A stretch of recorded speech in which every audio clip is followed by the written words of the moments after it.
Coming up on this episode of the Almost False podcast. Things started getting crazy. He's like, in 15 years of working in this village, I've never seen anything like that. We're praying for people, and people that are crippled are getting up and walk. People that are blind are seeing it. It's miracles happening. I'm calling my wife on the phone. I'm like, I don't believe half this stuff that I'm seeing. The pastor goes, I want to ask you something. You can say no.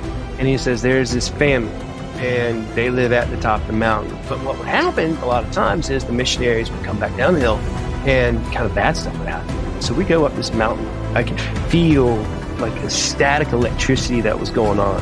And then it's like, the thought goes through your mind, like, well, what if they dosed the tea? She was like, the reason I invited you into my home was because when you hugged me, the only spirit that I could feel was the spirit that came with you. She's like, all the other spirits that we work with left.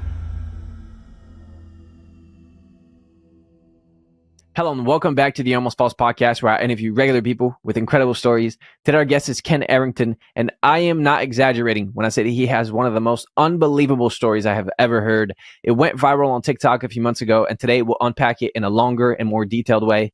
I'll leave his links in the description below if you want to check him out after this. He's a fascinating person and a great man, so it was an honor for me to interview him. With all of that out of the way, let's get right into the story with Ken. My wife and I were living in New Orleans, and I was running a paranormal museum there, and just that was my life, was the paranormal, the occult, witchcraft, things like that. But my wife and I, we had been married for 3 years, and no, we had been married for a year at that time, and she became pregnant, and we moved back to our home state, North Carolina. We were going to have our first child. Perfect pregnancy. Everything was great, wonderful. And then a few days after Thanksgiving, in the 7th month of her pregnancy, the baby stopped moving. Went to the hospital, emergency cesarean. There had been umbilical cord trauma to the baby, just like a freak thing. And we lost our son at 5 days old. But in that encounter, or in that moment of losing our son, there was this presence that like filled the room and was very comforting. And whereas we should have been going through horrible anguish, and we were in a lot of regards, but in this moment, there was this peace that I'd never really experienced before. And I'd been involved in a lot of crazy things and experienced a lot of strange things, but never anything that was peaceful like this. And so my wife went on this crazy search, and she had started this new job. She'd made these new friends who were going to a church, and I was fine with that.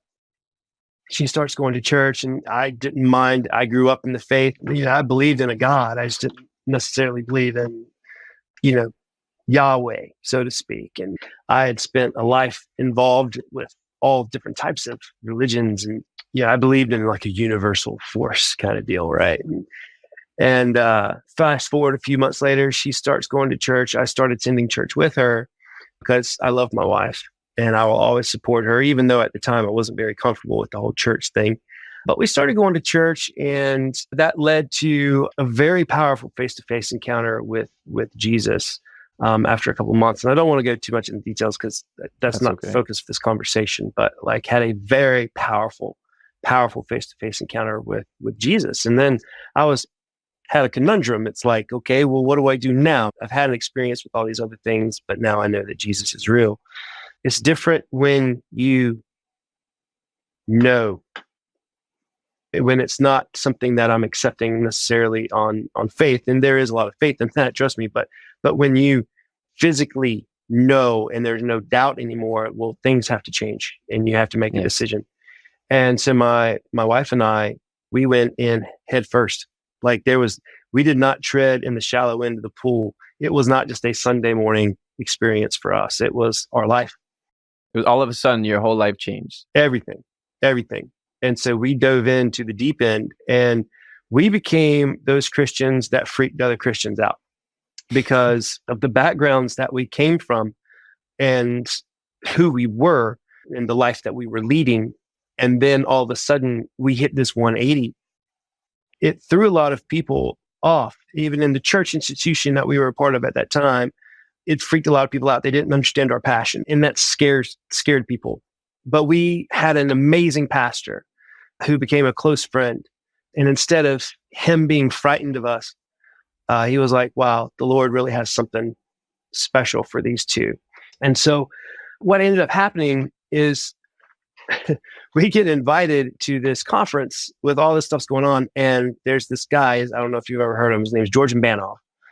And he's this Romanian guy, and he's known as the man of joy, the apostle of joy. He's just really happy all the time, and he's really hyper. And so he's speaking at this church that some friends of ours pastor it, and we got invited by this other group. So we go to this church.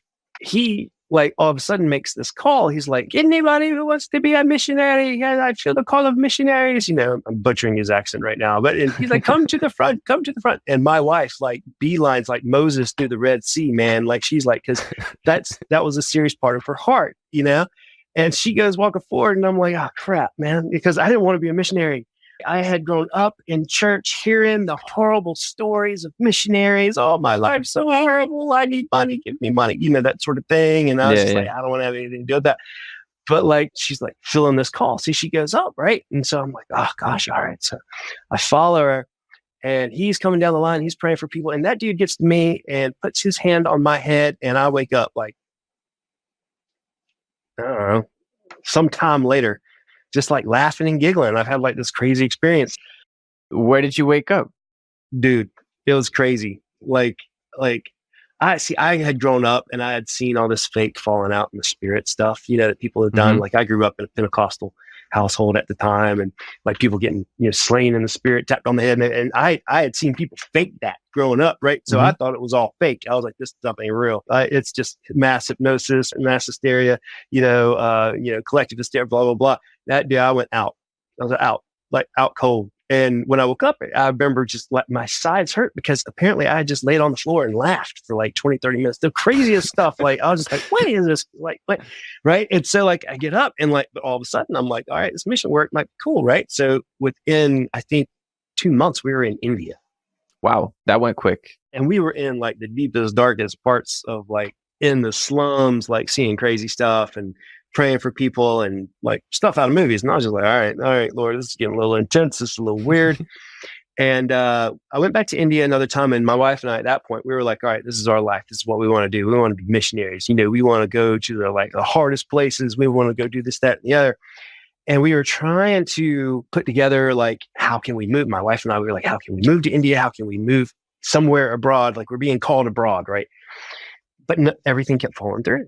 Just things weren't matching up, things weren't sequencing right. And then I get invited to go to Cuba. And I was like, oh yeah, I'm all about that. Because I'd always wanted to go to Cuba. I'd been to a lot of Caribbean countries. I love the Caribbean. I was like, yeah, let's go to Cuba. And so I got invited. And that's how I ended up in Cuba. We had just had our second baby. After our son died, years later, we had a daughter, and then we had another son. And 6 weeks after our son was born, I was on a plane to Cuba. We get there, and as soon as we got there, things started getting crazy. We get to Cuba, and we are in, I don't want to say too much of the area that we're in, but we're in South Cuba. And, there's a lot of people, when they think of Cuba, they think of Havana. But it's kind of like when someone comes to America and they go to New York City and they think they've been to America. No, you've been to New York City. So it's kind of the same thing. In Cuba, it's a lot of people think Cuba is like Havana. It's not. It's very different. Our contact there, we meet up with him. We drive to this little village that's in the shadow of the mountains.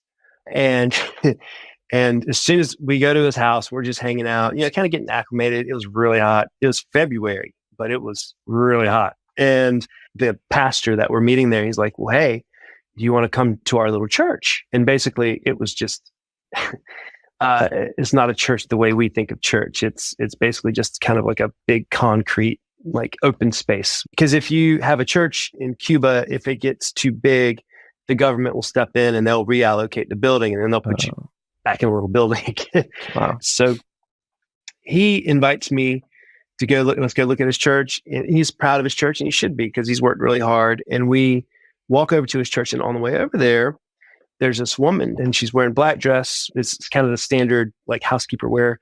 And she's sweeping the floor, and there's a school next door. So she's sweeping the concrete pad that's outside where all the kids play. And we're walking by, and I just feel the Lord strongly on me, just saying, he wants this woman to know how much he loves her. And I was like, okay. So we're walking along, and I'm like, hey, Pastor, I can't name his name, but Pastor, I was like, can you translate for me? I just feel like the Lord is telling me something for this woman. And he's like, yeah, sure. So we walk over, and there's this fence between us. So I was like, Pastor, I need you to, translate everything I say exactly as I say it. And he's like, okay. So like the Lord I just feel like the Lord start pouring out this love on this woman. So I just start telling her like things, like I just know things about her life. And I'm like, the Lord's telling me how much he loves her and how much she has a heart of sacrifice, that the reason she works, and that he honors that, and he just wants to bless her with love. And I'm saying all this stuff to her, and I can tell, because I had a few years of Spanish, and I can tell he's not translating exactly what I'm saying. He's very hesitant with the words that I'm saying. And we had another person that was with us who did speak fluent Spanish, and she looked over at me and she said, he's not saying what you're saying. Because in his understanding of how Jesus relates to people, this violated his understanding, because this woman was a witch. And so Santeria in this area of Cuba is one of the dominant religions. So Santeria is a syncretic religion that blends Catholicism with magic. It's not voodoo, it's Yoruba magic, which is from Africa, and it commingles together. And so they'll pray to Christian saints, but they're actually not Christian saints. They're orishas, which are basically, for lack of a better term, energy forces, so to speak, or you could say, gods, goddesses. That's really kind of going a little too far, but basically forces, we'll call it that way. And he doesn't want to tell her exactly what it is that I'm saying, because in his understanding of Jesus, his understanding of faith from an Old Testament, Old Covenantal standpoint is kind of a violation of his belief system. And I was like, Pastor, I need you to just say exactly what it is that I'm saying. I was like, I know this is difficult, but I need you to say exactly. And he said, okay. And he actually did this time. And as soon as he said what I said, her whole face, like the entire countenance of her face changed, and she like stiffened up a little bit, but not in a bad way. Just like there was this realization that came on her, and she starts crying. And I'm just like, look, Jesus loves you. Jesus has been watching you. Jesus has his heart on you. Jesus created you for a relationship with him. And she's just getting wrecked, man. She's just getting totally like blasted. And there's this fence in between us.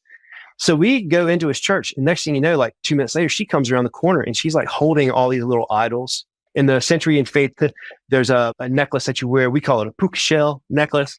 For them, it's for protection. And she's taking everything off because it symbolizes the protection of their gods. And she's taking everything off. She's taking off, and she hands it to me. And it just took you saying those few words to her, and all of a sudden she threw everything that she knew out. That's it. And she was like, because she's going through an encounter. Like all this arguing stuff, this is why I don't engage a lot of times with this stuff on TikTok and on social media when people want to argue. No one has ever been argued into the kingdom of heaven. Not one person. I don't care who you are. All right? Not one person. You're not argued into the kingdom of heaven. There are some people who may be convinced by arguments that there's something going on, but the Lord is after a relationship, right? And so she comes over, she just hands everything over, and like his mouth's on the ground. He's like, in 15 years of working in this village, I've never seen anything like that. And he's stunned. So from that point on, like literally the rest of the trip, he's saying exactly what I say, right? He's like, all right, I'm good. So she hands in like all her idols and stuff. She starts like basically following us around like everywhere, right? And she starts talking to other ladies in the village. And next thing you know, the pastor's phone starts blowing up, and people are like, send the curly long-haired white boy over to our house. And we would go to these houses of these witches, and they would have all their stuff, all their idols like piled up outside. And They would just like come inside and just tell us about Jesus. So that's what we did. They had never heard that version of Jesus before. This was totally, they had heard about Jesus's love, but they had never, I think, experienced that. You know what I mean? And they had experienced the other witchcraft and the other gods, but they had never experienced the trueness of the Christianity, right? So for them, Christianity was an idea and the other thing was real. But when you showed up and you brought Right. the real with the Christianity. It kind of shook their worldview. Right. So next thing you know, we had been there. We had a team of like, it was me and it was me and 3 ladies all in their 60s. That was our mission team. So like 3 days later, 350 people in this little tiny village show up. Like everyone in this village is trying to stuff themselves into this little church. And I'm not even allowed to talk in the church because that's like, I'm American, I'm white. That don't happen. But the pastor was like, I need you to speak anyway. So I was like, all right, that's fine. So I got up and I just talked about like the love of Jesus.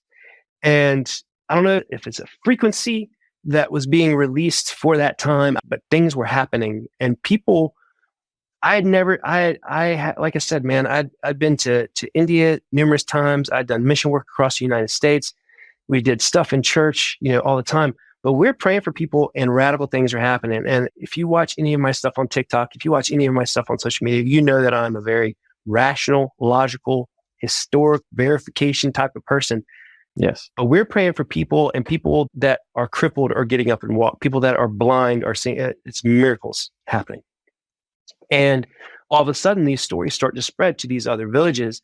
And so we're starting to go to these other villages. And the story comes to us that the secret police are looking for us, me specifically.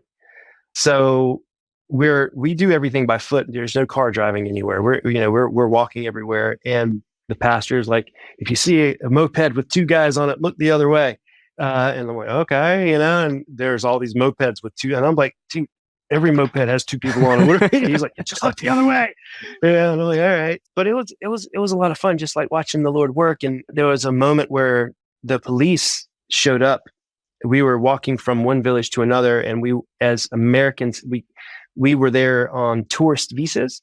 So we were supposed to be in a certain area, and we were out of that area. We weren't being good tourists. We were, somewhere where we weren't supposed to be because people had asked us to come and pray for them. Yeah. And so we're on our way back, and all of a sudden the police come up around the corner, and the pastor that's with us is like, no matter what happens, look ahead. Don't look back. Just keep looking ahead. Keep walking forward. Don't look at them. Just keep walking forward.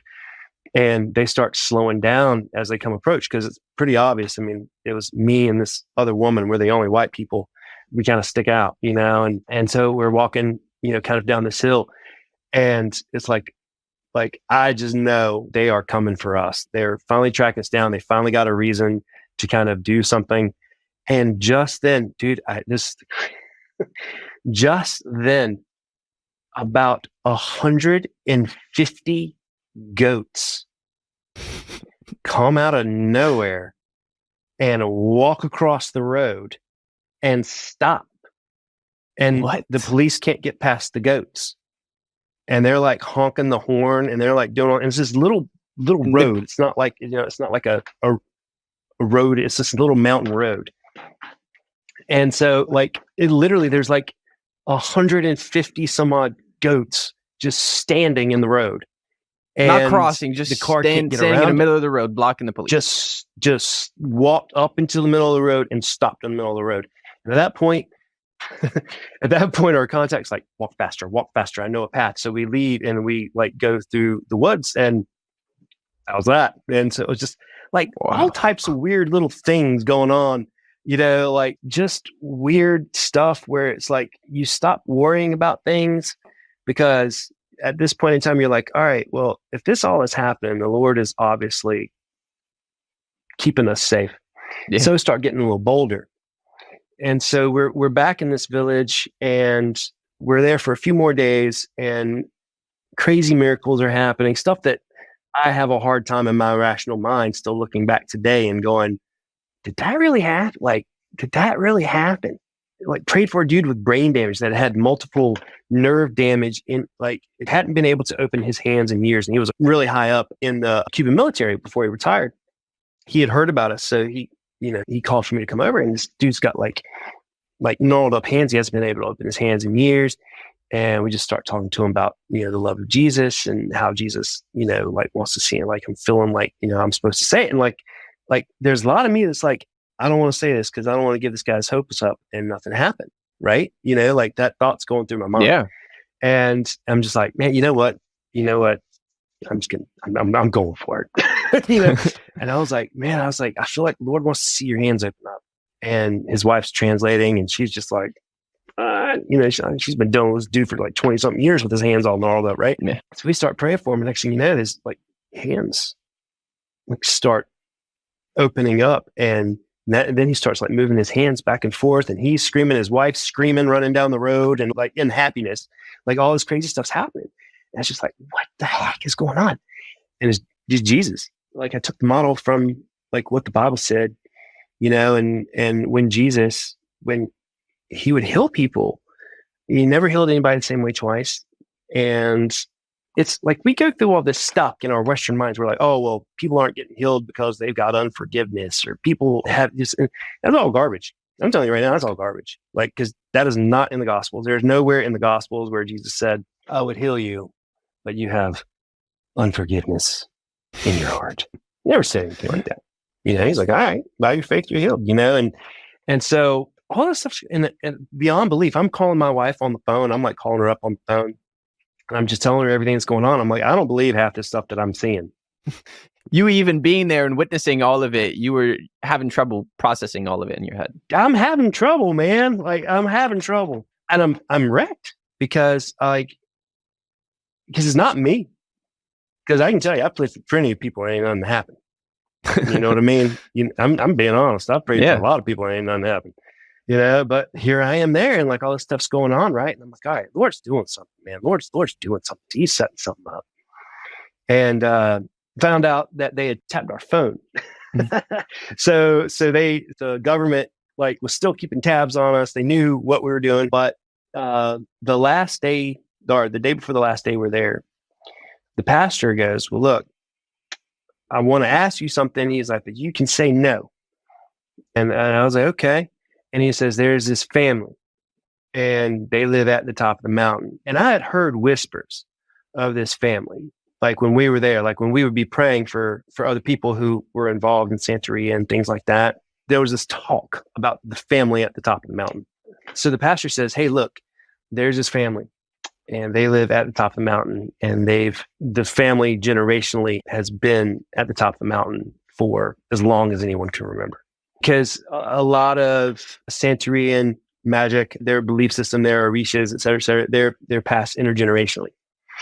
And this was like the big ones. Like when you were at the top of the mountain, pretty much in their faith, everything that you see is under their domain. So when you're at the top of the mountain, you're looking out, and they had spiritual, basically, control of this area. And they're like the only ones at the top of the mountain. Yeah, they're the only ones at the top of the mountain. So the pastor says, hey, look, man, for years, missionaries and teams like that come in, they go up there and they are looking for like, a spiritual showdown, right? Like my God's greater than your God, my God's greater than yours, that kind of stuff, and like they were wanting that Elijah call down fire moment and rebuking witches and rebuking all this. And then conversely, on the flip side, what happens is you come up, look, man, I'm telling you right now, like you come up to my property line, you start yelling stuff at me, I'm going to start yelling stuff at you. Yeah. I mean? So that's what they would do. So they would just start yelling back and forth at each other. But what would happen a lot of times is the missionaries would come back down the hill, and kind of bad stuff would happen. Like they would have financial misfortune, kids would get sick, families get sick, like somebody supposedly died like a short time later. So like people are very afraid of these people because they're working in power. They have power. So the village kind of like, it's not that they lived in fear, not fear in the way that we understand fear is like, oh, they're afraid. It's more like, oh, some sort of respect towards them. Don't mess with them or else something bad's going to happen. Oh, yeah, absolutely. They're in like awe of these people. And so the pastor's like, look, man, after all this stuff that I've seen this week, can you come up there with me? And let's go meet them. And I was like, yeah, let's do that. Right. It's like, yeah, let's do it. Because I'm like on a spiritual high, right? That hadn't been on for a long time. Right. I'm just, when you're seeing people that were blind, seeing, when you're seeing people that, have cancer, happy and moving around, like with tumors mounting off of them, and people with unoperable nerve damage in their hands, opening their hands, and then goats standing in the middle of, and I'm leaving a lot of stories out, but all that stuff's going on. Right. And so it's like, you kind of like, all right, yeah, let's do this. We have the conversation at night for dinner. And then the next morning he's like, we're going to go up the mountain, because it's going to be an all day thing. Cause you got to go up the mountain and, like we want to talk to him and be respectful and so, yeah, let's do it. Cause that was my rule. I was like, I'm not going up there to fight anybody, but I do want to go up there and see these people meet Jesus. You know what I mean? And so that morning, I'm praying and I'm like, all right, Papa, what you want to do today? And I was like, Lord, give me access to these people's heart, Lord, just let them, I want them to know you, that sort of stuff. And I really felt like Jesus come and kind of give me a pimp slap across the face. And he was like, I'm not going to give you access to their heart. And I was just kind of a little stunned and I didn't really know what to say. And he's like, I'm not giving you access to their heart unless you love them like I do. And that was the thing, like, it really struck me. I'd never really considered that before. It was like, after seeing all the stuff that was going on, going to people's houses and them having put their idols outside, just welcoming you in their homes, and you're praying over them and you're releasing the love of Jesus and all this sort of stuff. My head was starting to swell up a little bit. And the Lord just like really hit me. And it wasn't about, I was looking at them like a target. You know what I mean? Like, I want to save the witches, that sort of thing. And the Lord was like really on me about that. And he was like, basically that's just cold blooded manipulation. And he was like, I don't want you to do that. He goes, I just want you to just go up there and I just want you to love them. And no matter the cost, I was like, all right, that's what we're going to do. And like, then the Lord actually just showed me like the witches' perspective on Christians. And literally, for as long as these people could remember, all their experience of Christians were people coming up to the edge of their property and yelling at them and rebuking them and telling them that they're evil and telling them that they're horrible and telling them that all this stuff. But in their belief system, they didn't see themselves as evil. They didn't see themselves as horrible. They didn't see themselves as awful people. They were doing things that they thought were for the good of the community, working with spiritual forces to protect people, because people would come up there and they would pay to, tell them their future, or would, give them animals or food or whatever if they would pray for them to be healed from spiritual forces or sicknesses. And like the Lord showed me, he's like, they're not evil. They're lovely, wonderful people that are helping other people in the way that they understand, in the way that they know about the world. And it reminded me, and I was just like, man, that's exactly right. Because that's, like I said, I used to own an occult bookstore back in my mid-20s before I was Christian. Yeah. I was deeply involved in the cult, and the nicest people I had ever met literally were witches, were people that were involved in the cult. And some of the meanest people I'd ever met, and still to this day have ever met, claim Christianity. Wow. My nastiest comments that I get on any of my social media posts does not come from atheists, does not come from witches, does not come from pagans, does not come from anybody like that. The meanest, nastiest comments that are directed toward me and my family on social media come from people who claim they follow Jesus. Why do you think that is? Superiority complex. We want to believe that what we believe is right, and we will destroy others in the process to make people believe that. We forget to ask the question, what was it about Jesus that called to the sinful and the immoral? What was it about Jesus that made people that were considered the worst of the worst, the prostitutes, the tax collectors? What made them want to come to Jesus? What made them feel like they could pour their perfume out on his feet and dry his feet with their hair? What made those people feel like they could do that when all the religious people, all they did was just tell them how horrible and awful they were? And people want to know, why is the church dying? It's because they don't have the love of Jesus, period. Point blank, boom. There you go. That's it. You have the love of Jesus, things are going to happen. There's a lot of people that think that Jesus is in church and that Christianity is church. What you're saying is it's totally the opposite. The institution of the church is one thing. Yep. And Jesus and God is a totally different thing. And sometimes these two overlap, but sometimes they don't. Absolutely. Correct. 100%. Yes. Paul said, I don't just come with words, I come with power. And that power is motivated by love. This is one of the things I'm known to say is Christians are known to want their Elijah moment. We're not supposed to have an Elijah moment. We're supposed to have a Jesus moment. We love because he first loved us, right? And so that's the attitude that I took going up this hill, So we go up this mountain, and it's not about proving my God's better. It's not about bringing them to the Lord. It's not about any of that. That's not my goal. My goal is not to bring them to the Lord. My goal is not for them to be saved. My goal is to go up there and love them like Jesus loved, because that's what he told me to do. And so, man, I went up that mountain. I was on cloud 9. The pastor that I'm with, he's like, let's just go do this thing. We go through the door, knocks, dun, dun, dun. Woman opens the door. And man, let me tell you,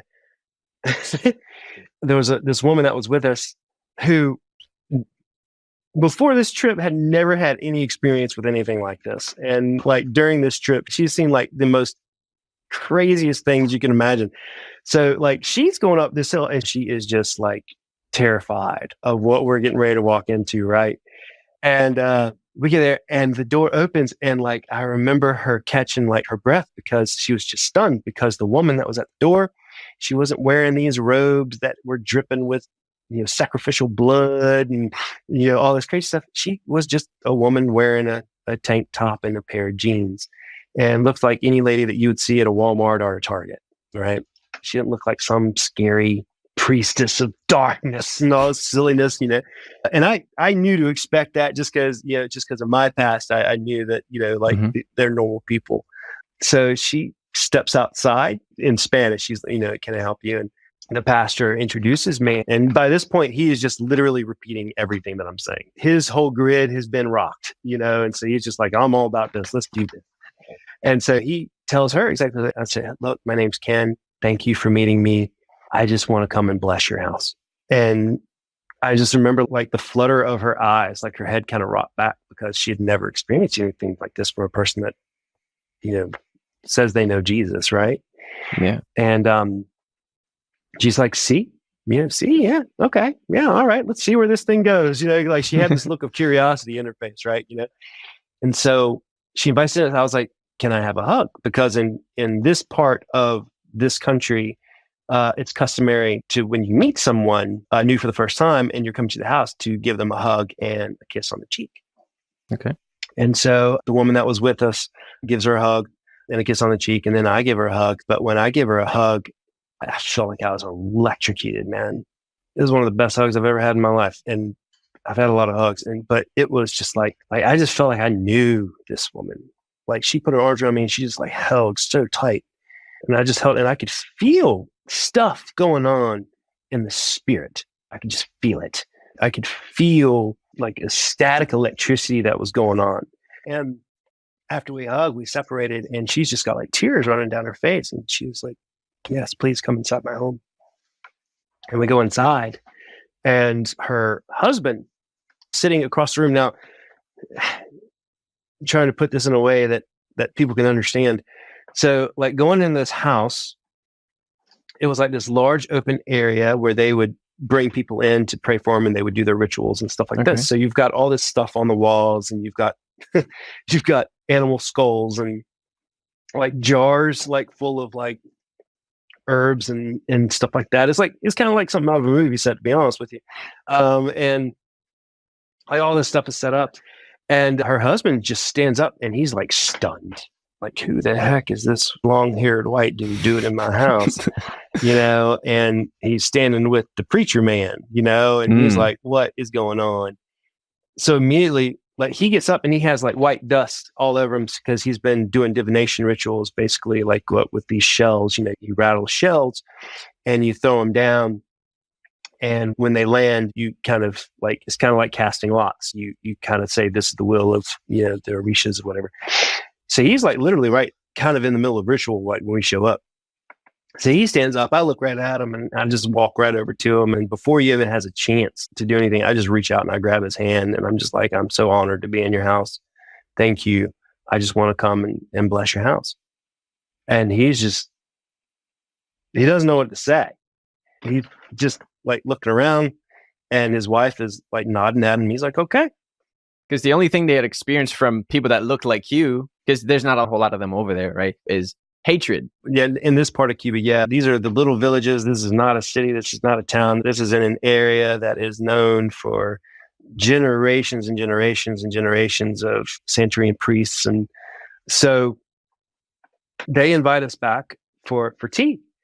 And then it's like, the thought goes through your mind, like, well, what if they dose the tea, right? You're like, did you're like, you don't, let's be real. Just be honest. You hear stories about people getting sick. I was just like, you know what? I'm all in, man. I was like, yeah, bring on the tea. So like, I start talking and I start telling them about my background and the things that I used to be involved in and all that stuff. And they were just like leaned in, they were like listening to every single thing, like drinking in everything. And we were there for hours, like 4 or 5 hours, just talking. And finally at the end, they're like waiting for the moment for me to go for the conversion. You know what I mean? Right. Like they know enough about missionaries, right? So they're waiting for it. And I'm like, that's not what I'm here to do. And finally, the woman pipes up and she's just like, how do I get the spirit that you carry with you? And I was like, what do you mean? She was like, the reason I invited you into my home was because when you hugged me, the only spirit that I could feel was the spirit that came with you. She's like, all the other spirits that we work with left. And since you've been here, all of the spirits that we work with can't come in this house. And her husband was like nodding his head.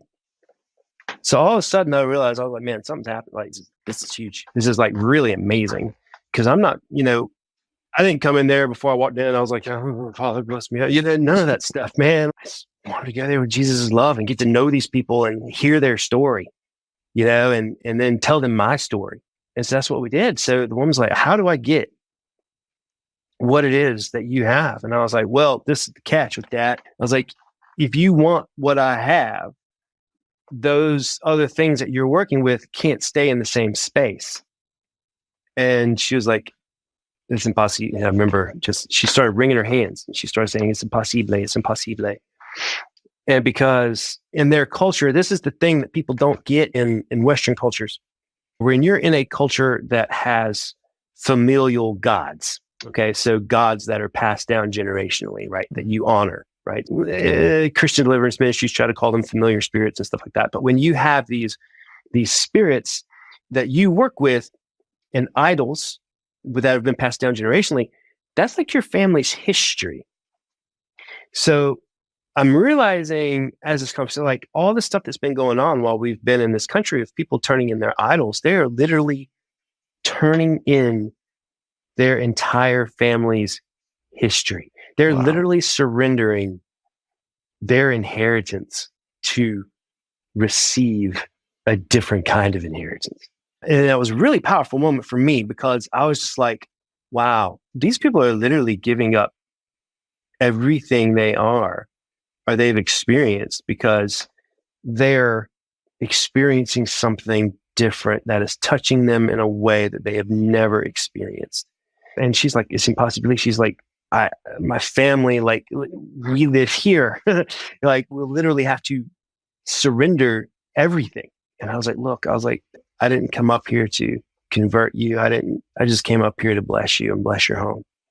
So if you want the spirit that came with me to stay, that's great. If not, it doesn't change the fact that I think you're amazing and I love you and I honor you. And her daughter stood up and she was like, I want it. She was like 12 years old. And so her mom said, absolutely, you can. So we prayed over her daughter and it was like, it's just like, Jesus, just reveal who you are, in every way and in ways that I can never comprehend in this little girl.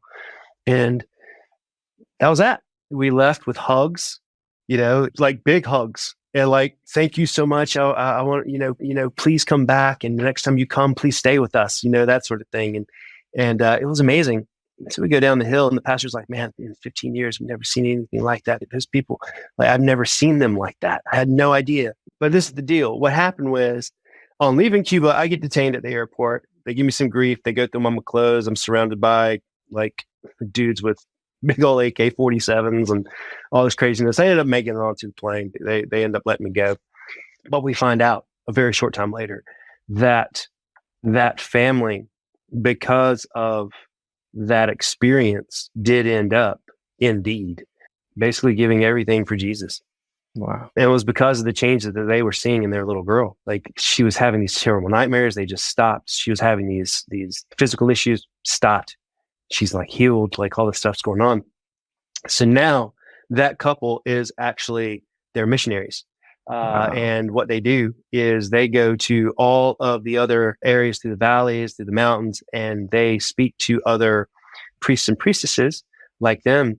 And they're literally just doing the same thing. They're not going to convert anybody. They go and they just express love in a way that they've never comprehended before. And the mother now runs the children's ministry for, I think, like 6 different churches or something like that. So like, this woman who everybody used to be afraid of, now like literally every day spends different days with different children in different churches, talking about Jesus and teaching them about Jesus in a way that they can go and just release that. So literally the pastor that I worked with, he's like, I've got a different problem. He's like, now I have to like disciple like literally hundreds and hundreds of people. And it all started because the Lord just said, I don't want you to go and convert people. I want you to go and love them, you know? And if you look through the scriptures, Jesus never said go and convert nations. Jesus said go and disciple nations. And how did he disciple his disciples? He discipled his disciples through love. And even they missed the mark constantly. I mean, James and John, when they wanted to call down fire, right? They had been with Jesus for 3 years. 3 years these dudes have been with Jesus, night and day. They knew how Jesus liked his eggs in the morning. They had seen him pee off the side of the boat.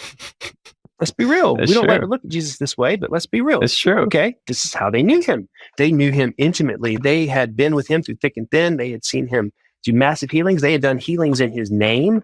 They'd done all this stuff, but they still didn't know what spirit they were of.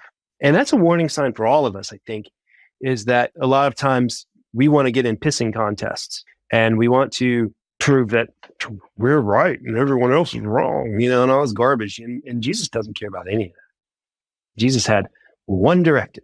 When the Pharisee looked and he said, Lord, what's the greatest commandment? And he's trying to nail him. All right. He's wanting him to quote, you know, something out of the quote unquote 10 commandments, even though there are different versions of the 10 commandments, you know, depending on which book of the Bible that you're reading.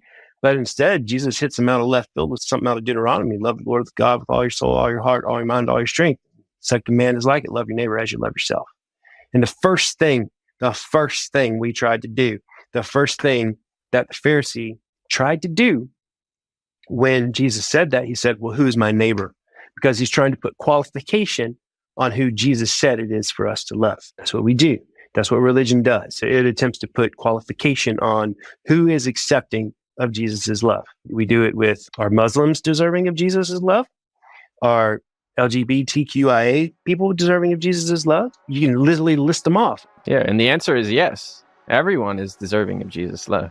And people don't want to say that, right? They're like, oh, you know, no, the answer is yes.